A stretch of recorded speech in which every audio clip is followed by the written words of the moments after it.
knows how to use Photoshop or GIMP or any web photo editing tools, you can build things like that and drop them into the remote.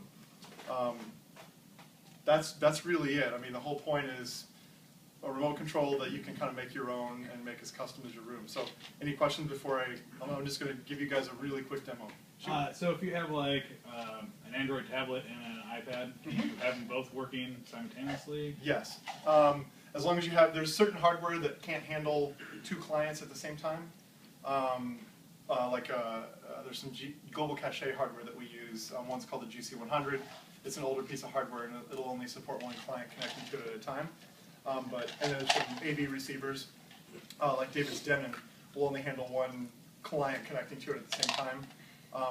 The manufacturers are starting to catch up now. They're kind of getting it.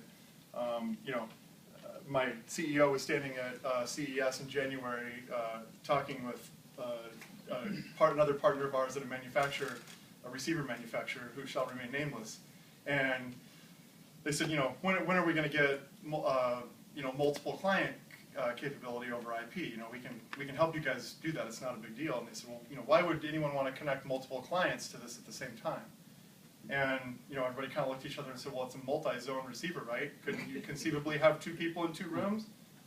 Oh, yeah, we didn't really think of that. So it's a little bit of a learning process for the whole industry, but probably a few years from now, everything will be IP, so you'll be able to connect it up to Ethernet or get it on your Wi-Fi network and control it, no hardware necessary. Right now, those little boxes, typically about $100 a room, a little more complex setup like David's. He has 2 of those little boxes. But the neat thing about this system is once you spend the money on the software and the hardware, to add an additional room, like a bedroom or a living room, it's just another one of those little boxes. And there's no additional software necessary. So that's really it for software and hardware. So any other questions before I'll just give you guys a really quick demo so you can kind of see how the system works. I'll pass these around.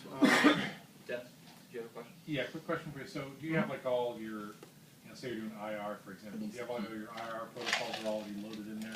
Yes. For different devices and stuff? Yep, we contract with, if you guys are familiar with the old Philips Pronto,